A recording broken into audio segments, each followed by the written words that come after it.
Meditation is not a doctrine or something that you have to believe in, or a dogma or a creed that you have to adhere to. No, meditation is none of that. Meditation is liberation. Meditation enables you to discover and experience who you really are, your true divine nature. Now, in these systems of religious fundamentalism, we are told that we are inherently sinful and that our hearts are deceitful and wicked and evil, and that we are separated from God, and something has to happen in order for us to be reconciled to God, in order for us to be forgiven of our inherent sinfulness, in order for us to be saved or born again or whatever it is. Something has to happen, and typically the thing that has to happen is belief. So if we believe in something, then we'll be spiritually regenerated and we'll be saved and we'll get to go to heaven forever. And so, in essence, our identity is based upon our belief. So, we are our beliefs. That's what it really amounts to in this system, in this approach of fundamentalism, and this is part of the indoctrination. And what's interesting is if you really study this system, this paradigm, this matrix, what's interesting is that you're told from the very beginning that there's a problem and that you are the problem. You are a sinner. You are separated from God, and there's nothing you can do in order to get to God except do what we say. Or they'll say it's not actions, it's not doing, it's just believing or confessing or praying. And I'm thinking, well, those are all actions. Those are all things that you have to do. So whether you want to call them works or not doesn't really matter. It's actions. It's believing is something that you do, right? So that would always confuse me when I was a part of that system, and I was in that system for 20 plus years. That was my world. That was my everything, and that's what happens when you're either born into it or you're persuaded into it. But these beliefs become embedded in your subconscious, and what you believe subconsciously gets projected into your external world, and you start to express it. You start to manifest it, and it just becomes who you are. It becomes your identity, and people see that. And if you're around a group of people, if you're in a system that enforces that teaches that, then it's going to enhance that belief, and you're really going to be living in a matrix. And this is the thing about it. It really is a matrix, because our perception is everything, and what we believe subconsciously is everything. It creates, like I said, it creates our external world. It creates our views of ourselves, others, God, the world, the afterlife. It has a major influence on all of our views and perceptions and opinions and how we see things. And so when we are programmed a certain way, we are living in our own little world. We are living in our own little universe. And depending on what our subconscious beliefs are, is going to determine what that world, what that system, what that matrix, what that universe looks like for us subjectively. And so when you're programmed to believe that you are inherently unworthy and that you have no value and that there is something spiritually wrong with you, and if you don't do something, or if someone doesn't do something for you, then you're going to be eternally separated from God. You're going to go to hell. You're going to be judged. Like, that programming, that conditioning is the very thing that prevents us from the truth that makes us free. And what is the truth that makes us free? The truth that makes us free is the truth of our being. It's not some kind of intellectual truth, and it's not some kind of truth that's coming in the form of a doctrine or a creed or a dogma. No, this truth is the truth of our being.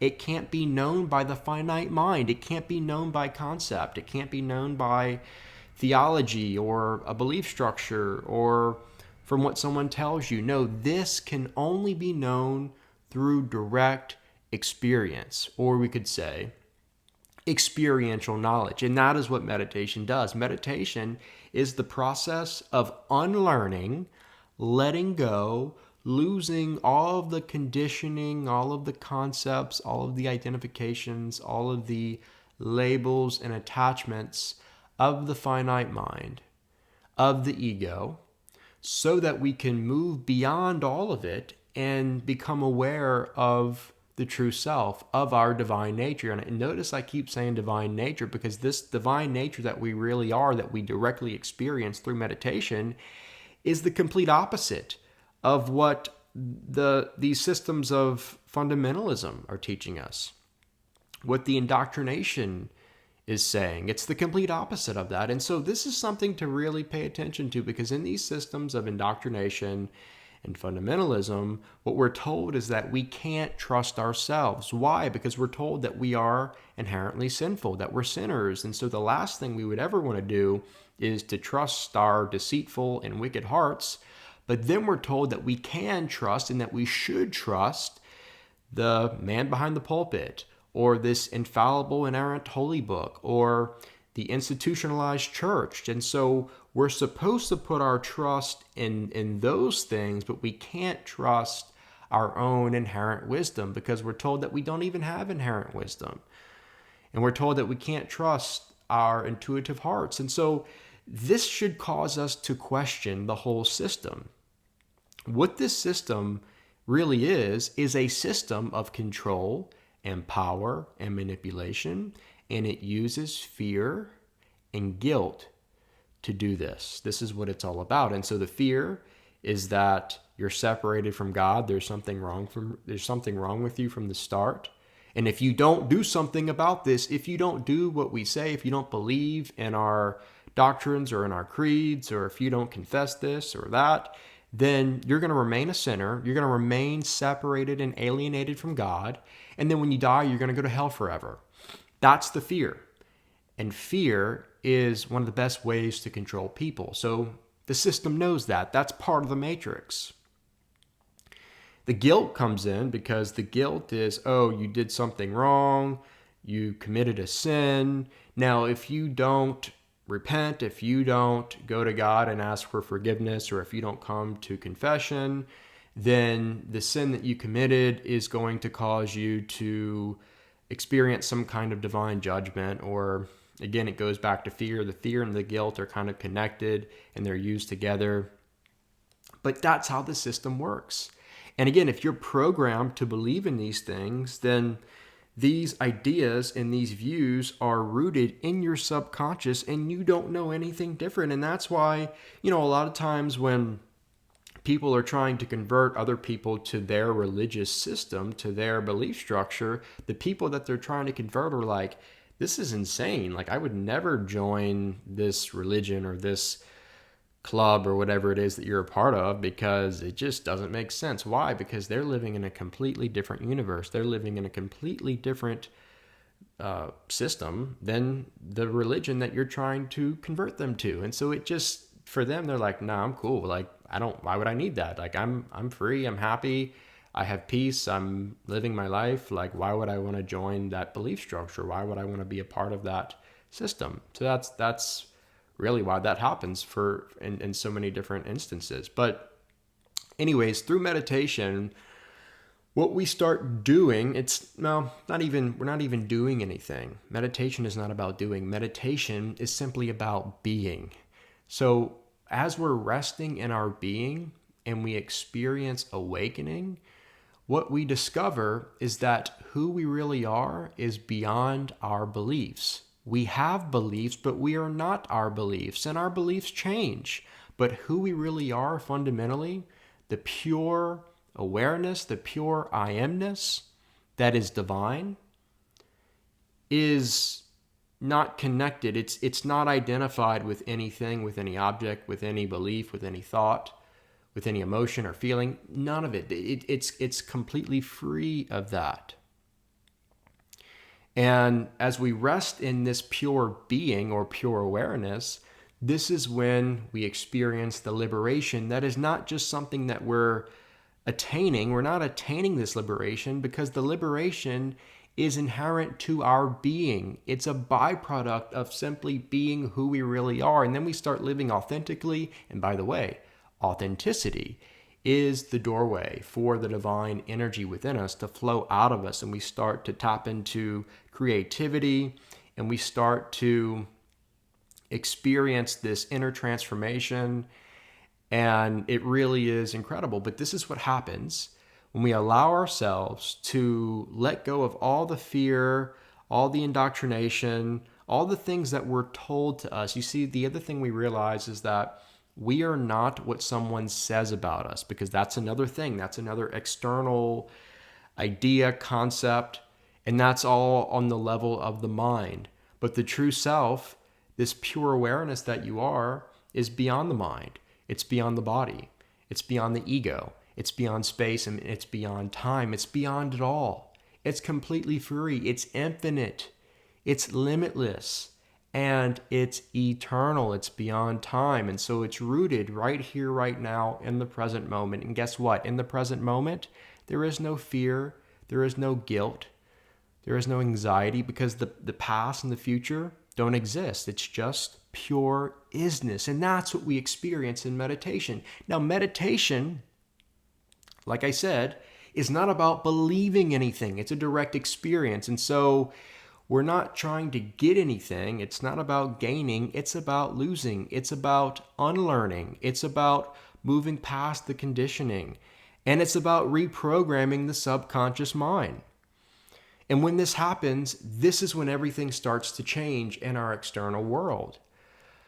But it's not about believing anything. Like, that's part of the old way. That's part of the old system. But this new world, we could say, that we're stepping into with meditation is revealing to us that we don't have to believe in anything. But believing in something is like kind of pointless. Like, why would I believe in anything when I can directly experience it through meditation? When I can go beyond the finite mind and directly encounter or experience the divine that's within me. Why would I rely on some kind of external mediator, like a holy person or a holy book or a church or a pastor or a priest, to experience God, when I can directly experience God for myself through meditation? And you wonder why meditation is not something that's promoted and talked about in organized religion a lot of the times. Why? Because if people start meditating and they start realizing and experiencing the divine essence within them, then a few things are going to happen. The first thing is they're going to wake up to truth. They're going to experience the truth of their being. They're going to experience liberation. And if someone is experiencing the truth of their being and they're living liberated, then they can't be controlled. And so that's going against that system. That's going against that whole matrix. The second thing that's going to happen is the person's going to say, hey, why do I need to rely on some kind of external mediator to experience God? I am divine inherently. I'm not sinful. I don't need anything to be spiritually regenerated. I don't need anything to be fixed or to be restored back to God, because I am fundamentally one with God. And I don't need a religion. I don't need some kind of creed to adhere to. I don't have to believe in anything, because I am directly experiencing God, ultimate reality, whatever you want to call it, directly for myself. And now the fruit of this, the fruit of just resting in my being and living authentically, is evident in my life, and people are seeing it, and it's a light, and it's transforming the lives of people around me, and they're wanting to experience what I have. And what I'm telling them is, hey, if you want to experience this, you don't have to join another religion. You don't have to believe like I believe. No, because what I'm experiencing and what I've been transformed by is beyond all of that. And the truth, the good news, the gospel, we could say, is that what I have and what I'm experiencing is the same exact thing that you have, and you can experience it too through meditation. And it's completely free. It's free, and meditation is something that you can do really anytime, anywhere. And this is good news. This is liberating. And so when I started meditating and I started to experience the truth of my being, there was there's no going back. What is there to go back to? Believing in something that may exist? No. Why would I do that when I can have direct experience and I can be transformed by this presence? And I can live from being instead of by doing. And all of a sudden, people are starting to notice this change in my life. They're starting to see the light, the peace, the joy, the contentment, the fulfillment in my life that is just a byproduct of me resting in the truth of who I really am. See, this is what it's all about. And my encouragement to all of you would be to simply to try meditating if you've never tried it. Because like I said, it's completely free. You can do it pretty much anytime, anywhere. And it is the method of transcending the ego, who you think you are, which is rooted in separation consciousness. Here's another thing I'll say. A lot of times what happens in the matrix of religion in that system is they'll say, oh, you're a sinner because look at your life. You're sinning, you're doing bad things, you're doing things you shouldn't be doing. But what they don't realize is that the reason someone is behaving in a way that they shouldn't behave, in a way that's harmful to others or a way that's dysfunctional or whatever it is not because that person is inherently sinful. It's because that person is unaware of who they really are. If they knew who they really were, they wouldn't be behaving and acting that way. They're living from the ego, who they think they are, because of the way that they've been programmed, because of the ego construction that we all go through.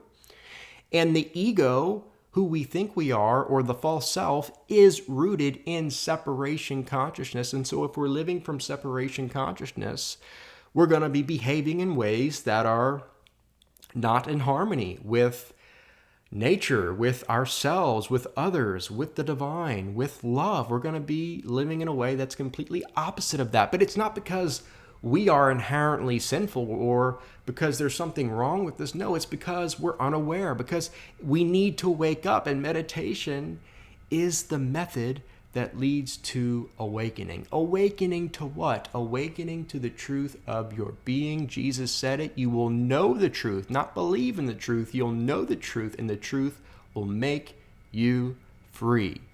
This is it. It's direct experience. It's direct knowing. And in this knowing, you experience the liberation that is inherent to your being. And there's nothing like it.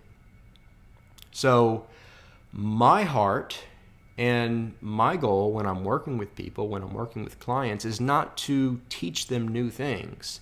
It's not to give them more doctrines and dogmas to believe in. No.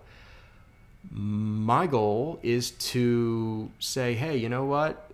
Because I work with people who are deconstructing out of their religious fundamentalism and stepping into spiritual awakening. And so what I say is, I'm not going to tell you what to believe in, but I'm going to give you a method. It's called meditation. And through meditation, you will experience the truth for yourself. You will experience the truth of your being. And as a result, you'll be transformed, and you'll realize you'll be able to see what you weren't able to see at one point, because your consciousness is going to expand, and you're going to realize that what you were living in was a matrix. It was a program. It was something that you were either born into or persuaded into, and it was completely controlling your life. But guess what? The good news is that you can transcend that, because that is not the ultimate truth. That is not the objective truth of reality. That is a paradigm. That is a matrix. That is a system. And there's a much better reality outside of that world. And if through meditation, you can start letting go of that, and you can start resting in your being, and you can awaken to this pure awareness that you are, you will see, and most importantly, you will know that who you really are is beyond all of that. You are not what you believe, and you are not what you don't believe. Belief has nothing to do with who you really are. And this is the liberation. This is the truth that makes you free. So again, I'm not interested in indoctrinating someone or giving them new information or giving them something else to believe in. No, what I say is, hey, you know what? Meditate, experience it for yourself, experience your truth for yourself, and then roll with that. Live authentically. Live from love. Live from the light that is within the depths of your being. And that is when you are going to discover your true purpose, and you're going to be able to bless the world uniquely in a way that no one ever has. And that's why we come to this earth. That's what it's all about. Okay. So I think that's it for today. If you found this video helpful, informative, or insightful, please leave a thumbs up at the bottom of the screen. And be sure to subscribe to my channel if you haven't already. Thanks for watching, and I'll see you next time. Namaste.